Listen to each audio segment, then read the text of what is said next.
Hello, YouTubers. This is the first of a series of videos that are intended to show you some things that you know, but that you're not aware of. Things that strike at the very foundation of existence, your life, your lifestyle, and your outlook on life in general. The reason that you know this, but that aren't aware of it, goes back to the way the brain works. And there are the brain is divided into two parts, what's called the conscious and the preconscious or the subconscious. And as the name implies, the subconscious or the preconscious is aware of things before the conscious mind is, and it's only when it flops into the conscious mind that the conscious mind then begins to grapple with it.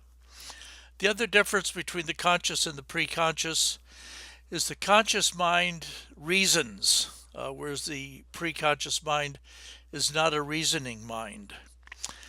It's also been my experience that because the conscious mind is the reasoning mind, that's where our memory banks are located. But again, I believe those memory banks are then accessed through the subconscious. And I think there's some things the subconscious does not want the conscious to see, and so that gets filtered. So the other key differences between the conscious and the subconscious is that the preconscious is the seat of emotion. When we feel happy or sad or something, all of that comes from the preconscious mind. The conscious mind is the reasoning mind that will be affected by emotion, but only as that emotion is then passed into the conscious from the preconscious. So you have the mind made up of these two components: the conscious mind, which pretty much regulates what you do on a minute by minute basis, based on a program that the preconscious mind has prepared for you, but also based on the reasoning of the conscious mind. I'm not by any means a scholar on the mind or in the brain. This is just for my own reading, not very much reading even, and also from my own experience in having confronted the barrier between the two regions of the mind and how they interact. At one point, for example, I had an experience that appeared to me from my reasoning mind should have been pleasurable, but was very irritating. And I couldn't understand how I could be irritated by this seemingly pleasurable, imminent experience. And that set up a conflict that I had to resolve before I encountered the experience. And what I had was a situation where my conscious mind was fighting with my preconscious mind, and my preconscious mind won because it is the preconscious mind that has the overall management. And so from that exchange, I then developed a new view of this pleasurable experience and concluded that it would not be pleasurable after all, and so changed the way I engaged it.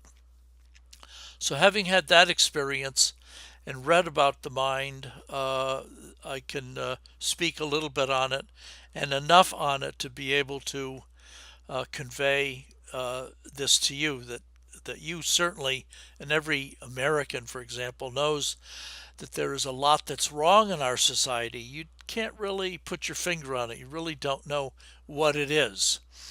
And so that's the purpose of this first video of mine, is to point out to you that you kind of know a lot, but that it's that your preconscious mind is not allowing your conscious mind access to everything that you know. And there are reasons for that.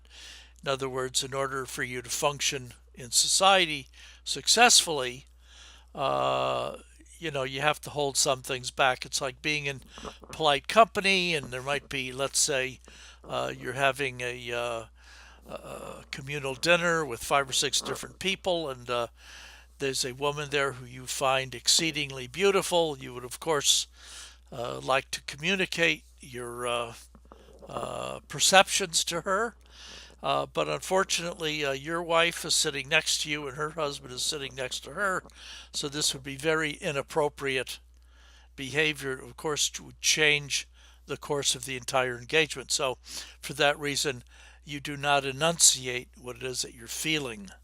So that's the way the minds work. Is that you have that information there, but you can't use it because it's not politically correct insofar as you wish to be politically correct. So, but at any rate, the preconscious mind then has a tremendous store of information, and much of it cannot be used.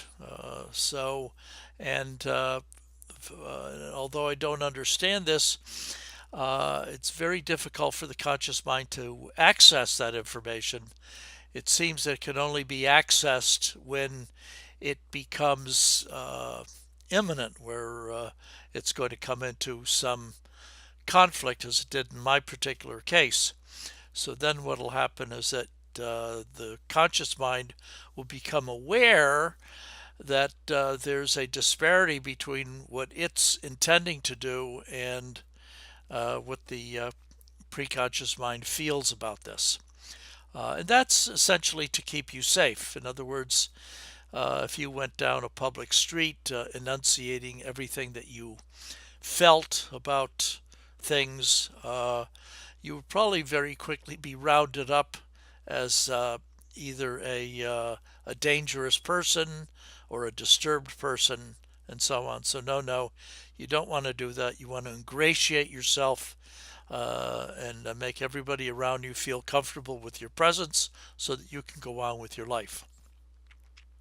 However, the problem with that is that if life is not unfolding in a very good way, and if everybody is just ignoring it, then that doesn't get us very far either. And that is precisely the condition that we have in the United States today, is that we read about these horrific events, and yet nobody responds. And the reason they don't respond, of course, is that they don't have a formula for calculating out how their response would play out. For example, recently a gentleman was asked to remove himself from a United Airlines flight which had been overbooked, and a seat was needed for a critical passenger. I think it might have even been a United employee that needed to be at another location. And this man, claiming to be a doctor, stated that he absolutely had to be on that flight to attend to his patients, refused to get off the plane. Security was then called. I believe 3 security types then went and engaged this gentleman and removed him against his will forcibly from the plane. And it was kind of implied that everybody on the plane objected to this, thought it was being very poorly handled, and so on. And yet, even while this man was being manhandled by only 3 people out of a plane with well over 100 people on it, nobody objected to this, or at least objected very strenuously. And so these security types were able to forcibly, and there was blood involved where the guy was banged up a bit, but all without any complaint for the adjoining passengers. And this speaks to then, says a lot about American society, that people can have going on in their midst, things that they clearly disagree with, things that are clearly wrong in any ethical formula that you would want to apply to them, and yet they go on undisturbed. And Paul Craig Roberts calls this the insouciance of Americans. Insouciance is not quite right, because what that would mean is that the Americans are just unaware, whereas the passengers on this flight were very much aware of what was going on. They were just kind of kind of hypnotized, that they just were frozen and they couldn't do anything. Okay, part of that is because all of that is all locked away in the preconscious, and the preconscious, as we've just discussed, is not the reasoning mind. It's the seat of the emotions. And we need emotions because every time we encounter an event that we're uncomfortable with, that makes us happy or makes us angry, we don't have time to think about it. Gee, is this an event that should make me happy or sad? We just respond to it. And so that's the job of the preconscious mind, is to tell the conscious mind, it's time to laugh. This is a funny thing that's going on, or time to cry. This is a sad thing, or this is a terrible thing that's going on. You have to feel bad about it. So it's an emotional response, but it's not a thought out emotional response.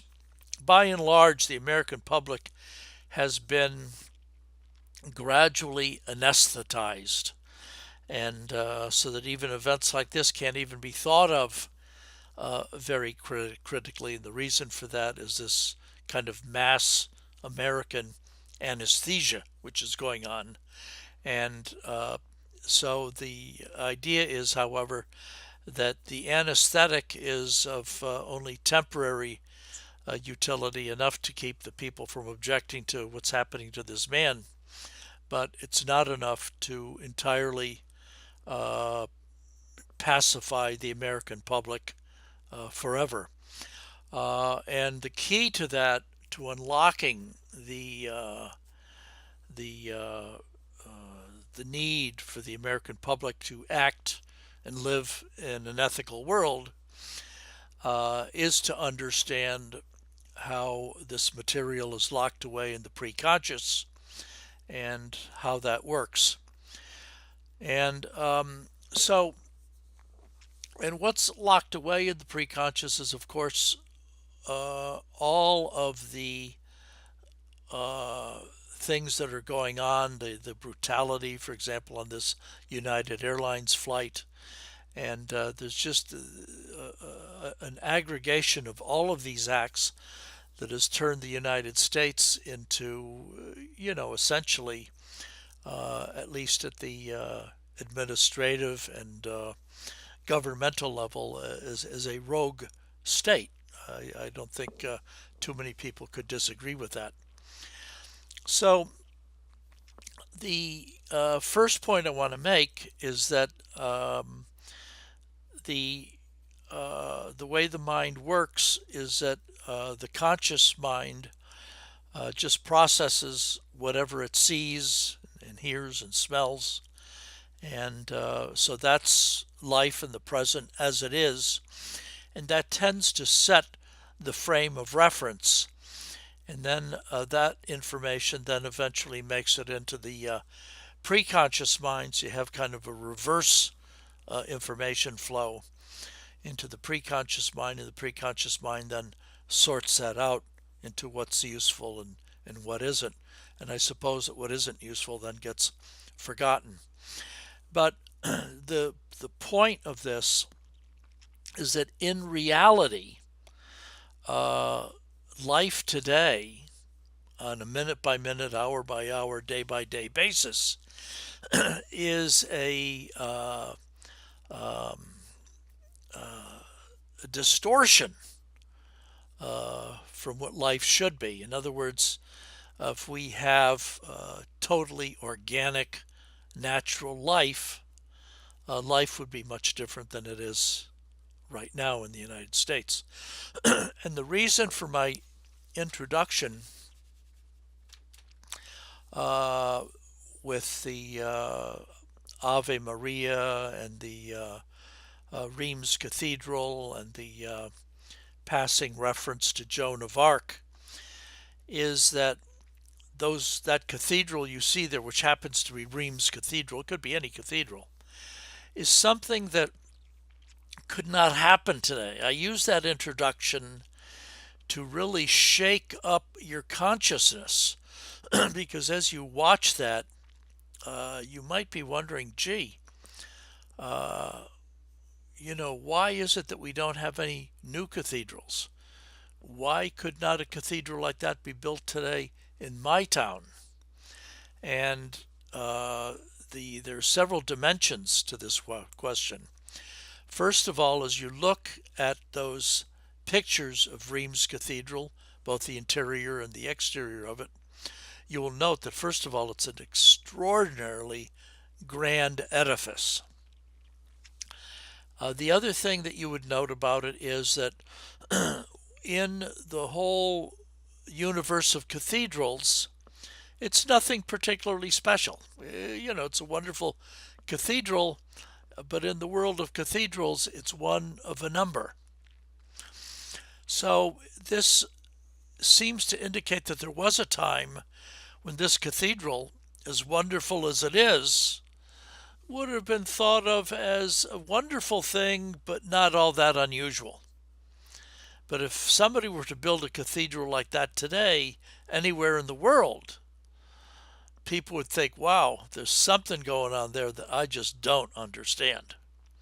So that's the first, the gargantuan scale of the cathedral, coupled with its ordinariness in its time, is a remarkable vision today.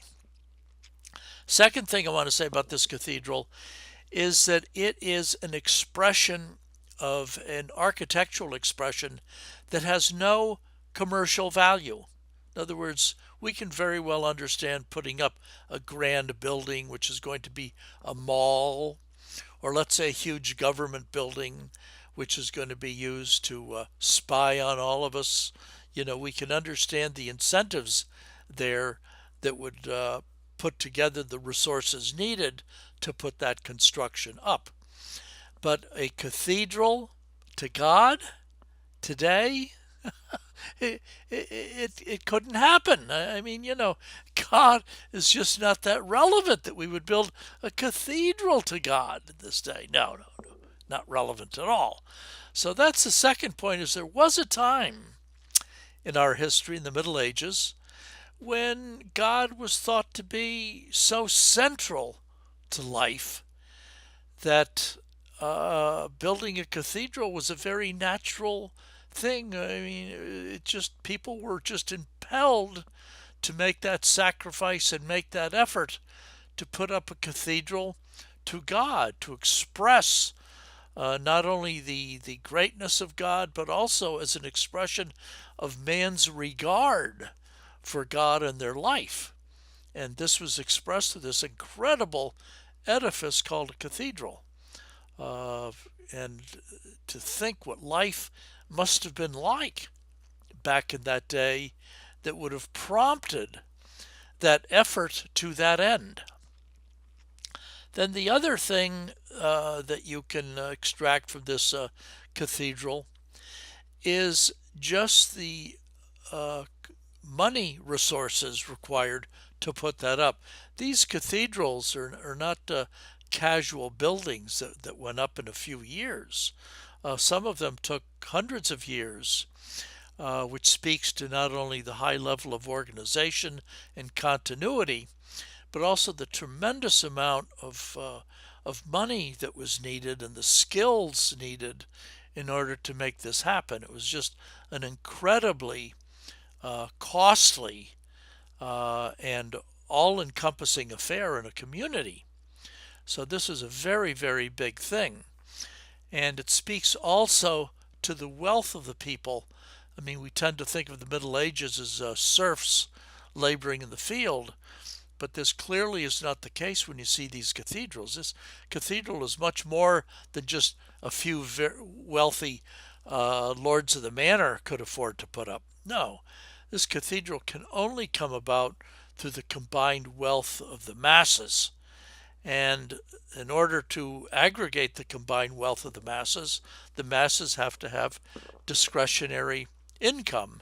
And that's exactly what these cathedrals uh, imply, is that there was wealth.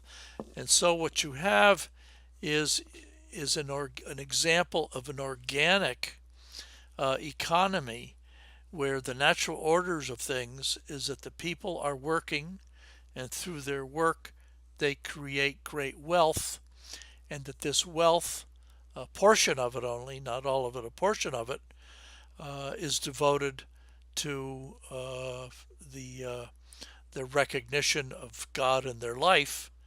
And this is done through the construction of this incredible cathedral, which says a lot about the people, a lot about the times, a lot about God in their lives, a lot about architecture, a lot about labor, and then a lot about the way money was used at the time, and also the wealth that was created by the labor of the masses, and how sufficient surplus of that wealth was developed to be able to finance such an incredible structure as these cathedrals. That's the natural order of things. And the reason you don't see that today is that we don't have a natural order today. That all of the labor that the masses expend to create all of that value is then extracted by essentially an oligarchical class that take it out of the environment, and that this has been going on for so long that the people don't even realize that it's happening. So what they see is that they're increasingly paid a much smaller wage for the labor that they do. Increasingly, the labor that they do has been exported to other countries, like to China, and so that the people here are actually very poor. I mean, the idea of putting up a cathedral in, say, smaller city like, well, let's say Indianapolis, for example, it'll have many fine churches, but the idea of putting up a cathedral like that is just off the charts. Or let's say Omaha, Nebraska, or even Lincoln, Nebraska. It just couldn't happen. Not only for the failure to develop wealth um, at the working people level, but then to think that they have the time even to worship God. I mean, they're too busy working, and this is not the natural order of things. The organic order of things, the wealth that comes out of the ground, that comes out of man's hands, is an incredible amount of wealth. It's just that it's being appropriated or expropriated by oligarchs, and the people aren't even aware of it because this has been going on for just so long. So that's the purpose of this first video. Thank you very much for tuning in. And again, uh, adieu to all you YouTubers. Thank you.